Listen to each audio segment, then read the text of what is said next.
في الفيديو اللي فات كنا راجعنا دراع البلاي ستيشن 4 النسخة الكوبي، وكان اداؤه ممتاز جدا وكان فيه شويه عيوب. الفيديو اللي قبله كنا راجعنا الريد دراجون جي 808 وبرده كان ليه مميزاته وله عيوب. في الفيديو ده بقى هنتكلم عن مميزات وعيوب كل دراع فيهم، وانهي فيهم اللي يستحق الشراء وانهي فيهم اللي انت تقدر تستخدمه او اللي هو يبقى مناسب اكتر لاحتياجاتك. لو انت شفت الفيديوهين اللي فاتوا فانت عارف اسعار الدراعات دي، ولو ما شفتهمش روح شوفهم من الاول بعد كده ارجع شوف الفيديو ده. والحلو في الفيديو ده ان بادجت الدراعين اقل من 1400 جنيه وفيهم واحد نص ثمن التاني، فانت كده خليك مركز معايا عشان في الاخر الفيديو عايزك انت تنزل تقول لي في الكومنتات قبل ما انا اقول السعر انهي فيهم اللي سعره ضعف ثمن التاني. ويلا بينا نبدا الفيديو. في البدايه عايزين نوجه كده تهنئه ونقول يعني ربنا يتمم لك على خير يا جاتم تيم. مبروك من قناه جاتم تيم، اخونا وصاحبنا من زمان قوي وشارك معانا في كام فيديو في القناه دي.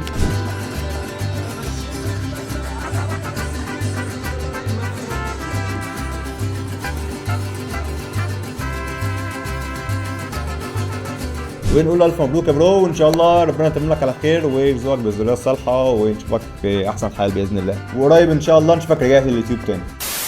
خلينا نتكلم عن اول نقطه وهي الشكل والتصميم. كل دراع فيهم كان جايب تصميم مختلف فريد بنوعه، فخلينا نتكلم هنا عن نقطه التصميم ونشوف تصميم الريد دراجون اللي كان حرفيا ممتاز جدا، وتحس فعلا ان انت ماسك تحفه فنيه وحاجه كده شكلها مختلف ويشد العين، على عكس دراع البلاي ستيشن 4 اللي كان تصميمه عادي جدا تقليدي وتحس ان هو يعني العادي بتاعه. لكن انت شفت قبل كده دراعات لعبت بيها كتير، رحت اي بلاي ستيشن هو نفس الشكل ده. فالصراحه النقطه دي في اول الفيديو كده تروح لدراع الريد دراجون. بعدها نروح للخامات، وبرده الريد دراجون للمره الثانيه على التوالي هياخد النقطه، لان خامات الريد دراجون كانت خامات بريميوم جدا، وكان نص الدراع من فوق عباره عن جلد ملمس الخامه كان جميل جدا، كان سكن كده تحس ان انت لو ركبت دراع بلاي ستيشن سكن برده مش هيوصل لنفس جمال الخامه دي، ومن تحت بلاستيك. لكن على الناحيه الثانيه كان دراع البلاي ستيشن عباره عن بلاستيك بس، وتحس بلاستيك رخيص كمان ما كانش اقوى حاجه، فبكده النقطه دي كمان تروح لدراع الريد دراجون. نخش على نقطه كده حلوه قوي ومش اي حد هيتكلم فيها، وهي نقطه التكنولوجيا المستخدمه. كل دراع فيهم كان ليه الطريقه الفريده بتاعته اللي بيتصل بيها بجهاز الكمبيوتر او اللابتوب. خلينا نبدا بالريد دراجون، واللي كان بيجي معاه دونجل ما كانش بيتصل باي جهاز من غيره،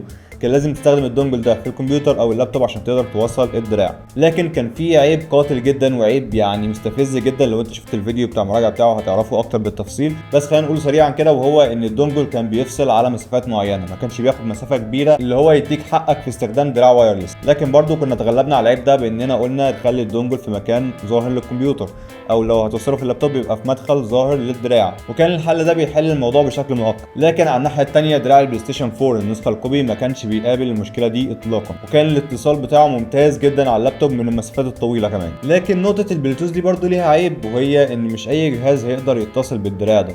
زي البي سي عندي مثلا ما عنديش دونجل بلوتوث فيه، فانا ما اقدرش ان انا افتح بلوتوث من الكمبيوتر عشان خاطر اوصل بيه الدراع، فكنت بضطر ان انا استخدم الدراع بوصله شاحن عاديه جدا واوصلها في اكستندر كده يو اس بي 3 عشان خاطر ان انا اخد مسافه بعيده عن الكمبيوتر، في نفس الوقت ابقى موصل الدراع بالكمبيوتر عن طريق السلك، لحد ما في المستقبل ان شاء الله اشتري دونجل بلوتوث للكمبيوتر واقدر اوصل الدراع بيه زي ما بوصله باللابتوب، وطبعا كده اكون اتغلبت على المشكله دي. فهنا في حته التكنولوجيا المستخدمه او في طريقه التوصيل بالكمبيوتر او اللابتوب طبعا النقطه تروح باكتساح لدراع البلاي ستيشن 4. نروح بقى نقطه الاداء، ودي مش هنقدر ان احنا نفرق ما بينهم قوي في الاداء، برغم ان انا قلت لك ان كان في دراع منهم سعره ضعف الدراع الثاني، لكن الحقيقه في الاداء ما كانش فيه اي فرق خالص. كان الدراعين بيقدموا اداء ممتاز جدا، ولما كنت بلعب مع اي حد او بجرب الدراع ده مع اي حد بنجرب الدراعين في نفس الوقت كانوا الدراعين بيدوا نفس الاداء ونفس الاحساس حتى بالزراير والتكات بتاعته ونفس كل حاجه، فدي نقطه هتروح للاثنين تعادل في الحته بتاعه الاداء. نروح بعد كده النقطه برده مهمه جدا، وهي نقطه البطاريه والشحن. خلينا نتكلم الاول على البطاريه، وكان الريد دراجون بيقدم هنا اداء كويس مرضي لحد ما بالنسبه لحد مش بيلعب كتير زي انا مثلا، لكن بالنسبه لحد جيمر هيستهلك الدراع ده عدد ساعات كبير قوي في اليوم، فما اعتقدش ان الريد دراجون هيساعدك في النقطه دي، خصوصا ان الطريقه اللي بتوصل بيها الدراع بالكمبيوتر وهي الدونجل انا حسيت ان هو بيسحب بطاريه اكتر من الدراع. ما اعرفش بقى هل دي مشكله في طريقه التوصيل ان هو بيتوصل بدونجل بس، ولا هي بطاريته اصلا ضعيفه، على عكس بقى الموضوع مع البلاي ستيشن 4. حرفيا دراع البلاي ستيشن 4 الفتره اللي استخدمتها فيه ما قابلتنيش خالص اي مشكله في البطاريه، وكنت بقدر اعرف نسبه البطاريه كمان عن طريق برنامج الدي اس 4، والميزه دي ما كانتش موجوده في دراع الريد دراجون، فكانش في طريقه اقدر اعرف بيها الدراع كام في المية دلوقتي. واثناء ما انا بستخدم الدراع من لو هو 100% او حتى 15 او 10% ما كانش بتقابلني مشكله ان هو ينفصل عن الكمبيوتر ويقول لي البطاريه ضعيفه قرب شويه عشان نقدر نوصل احسن، ما كانش فيه المشكله دي. من 10% ل 100% الدراع التوصيل بتاعه ممتاز حتى من مسافات بعيده، ما كانش بيقابلني نفس المشكله بتاعه الريد دراجون. فهنا النقطه النقطه دي تروح باكتساح لدراع البلاي ستيشن 4. وعلى ذكر الدي اس 4 فهو برنامج بيعرف الدراعات بالكمبيوتر، لو الدراعات دي دراعات مش مخصصه للاكس بوكس او للكمبيوتر فهو بيساعدك انك تعرف دراعات البلاي ستيشن 4 على الكمبيوتر وتستخدمها كانها دراعات اكس بوكس عادي. برنامج الدي اس 4 نفسه بيديك مميزات جامده جدا يخليك تتحكم في كل حاجه في الدراع بتاع البلاي ستيشن، ودي ميزه حلوه جدا تحتسب لدراع البلاي ستيشن، لان على الجانب الاخر دراع الريد دراجون الجي 808 ما كانش فيه الميزه دي،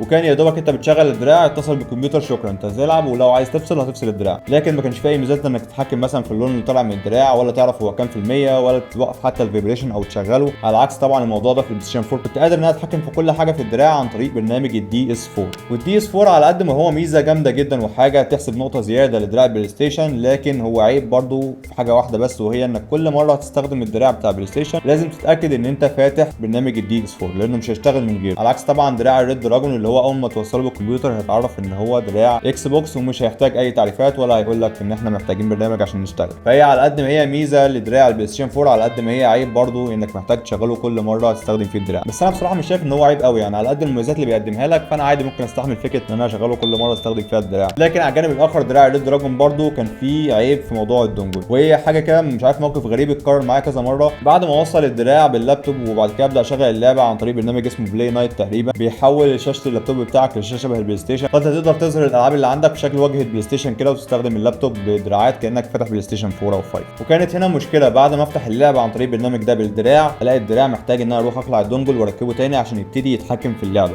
ما كانش بيشتغل على طول اول ما اللعبه تفتح. والموضوع ده اتكرر معايا كتير جدا وعمره ما حصل في دراع البلاي ستيشن 4، فده عيب تاني لازم نذكره في دراع الريد دراجون جي 808. انا قاعد بعرف كده طول الوقت عشان خاطر المكتب هنا ارتفاعه عالي. الو ايه يا بوب؟ انا اضرب وضع تاني ولا ايه؟ ايه يا قلبي؟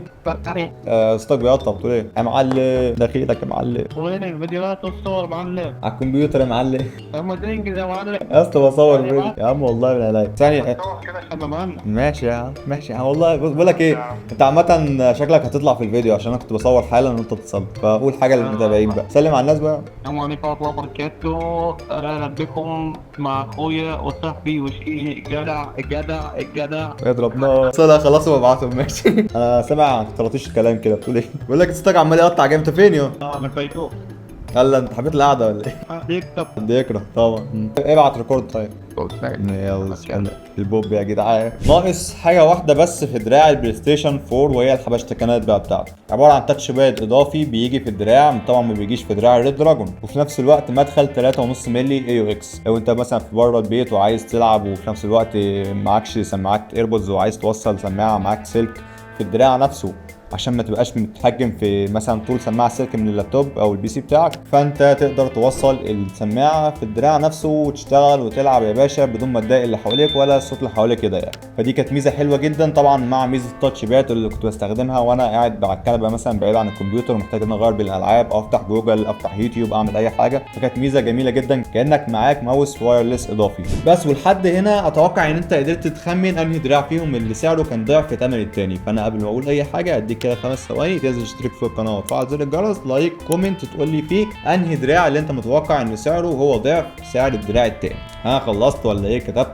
انزل اكتب بسرعه قبل ما احرق عشان انا عايز احرق. بص يا سيدي، دراع الريد دراجون سعره دلوقتي في السوق المصري حوالي 1400 جنيه 1300 جنيه في الحدود دي، لكن دراع البلاي ستيشن 4 الكوبي عامل حوالي 700 جنيه، وفي اماكن بتبيعه ارخص من كده كمان، ممكن 650 600 جنيه. وحرفيا الدراع كان اداؤه ممتاز جدا زي ما شفت في المراجعه، ولحد دلوقتي هو ده الدراع اللي انا بستخدمه، وما قدرتش ان انا اكمل مع دراع الريد دراجون واضطريت ان انا ارجعه لامازون تاني عشان خاطر كل العيوب اللي قابلتني فيه. انا بقى ما اعرفش هل العيوب دي في القطعه اللي معايا بس ولا العيوب دي برضو موجوده في كل القطع، لكن انا من رايي ما تغامرش مع دراع زي ده وخليك في دراع البلاي ستيشن 4. من ناحيه هو اوفر لك ومن ناحيه هو بيقدم لك مميزات احسن، لكن خد بالك زي ما قلنا في اخر الفيديو بتاع دراع البلاي ستيشن 4 لازم تراجع شويه حاجات وانت بتشتري الدراع ده عشان تتاكد ان انت مشتري دراع ممتاز. وزي ما قلنا هي فكره انك تجرب الدراع وتتاكد من البائع ان هو مديك 14 يوم تجربه او ان انت تقدر ترجع الدراع ده بدون ما تقول اي اسباب، حقك ارجاع مجاني 14 يوم من جهاز حمايه المستهلك. وتاني حاجه انك تبص على الدراع وانت واقف مع البائع نفسه ان مفيش اي خربشات او خبطات او العلبه فيها اي مشاكل او قطوع كده، عشان وانت بترجع الدراع لو حصل فيه اي مشاكل ما يقولكش يا باشا ده انت اللي خبطه وانت اللي عامله مش عارف ارجعه لك. وتالت حاجه هي فكره انك تجرب الشاحن والبطاريه، انك تخلي الدراع يفصل منك خالص وتشحنه، شوف هيشحن في قد ايه وفصل منك في قد ايه. ورابع حاجه والاخيره هي انك تاخد مده ال 14 يوم التجربه بتوعك، انت بتنحت الدراع لعب في كل الالعاب اللي عندك عشان تكون استخدمت كل الزراير وضغطت عليها بكل شكل ممكن عشان خاطر تشوف لو الدراع ده فيه اي مشكله هتظهر معاك في المستقبل ولا لا. وبس كده اضمن لك ان انت تكون وصلت للدراع اللي انت محتاجه. زي ما قلت لك لو انت الكمبيوتر بتاعك ما فيهوش بلوتوث تقدر انك توصل دراع البلاي ستيشن 4 على الكمبيوتر عن طريق السلك بتاع الشحن لحد ان شاء الله ما اشتري دونجل، واعتقدش سعره انه غالي قوي، حوالي 200 جنيه لو هو حاجه نظيفه يعني، وتوصله في الكمبيوتر وتقدر تستخدمه كمان في حاجات تانية كتير غير الدراع. لو هتوصل اي سماعه بلوتوث او ايربودز او اي حاجه تانية، حتى لو هتنقل داتا بين الكمبيوتر والتليفون بتاعك عن طريق بلوتوث، فهي لها استخدامات كتير جدا بعيدا عن الدراع. وانا في رايي الصراحه الشخصي ان الدراع بلاي ستيشن 4 هو اللي هيكسب في المقارنه دي. انت اكتب لي رايك في الكومنتات انهي دراع فيهم اللي يكسب وانهي الانسب فيهم بالنسبه لك واللي انت هتشتريه، ولو انا برضو نسيت حاجه في المراجعه عرفني في الكومنتات. اشوفك في فيديو جديد، السلام عليكم.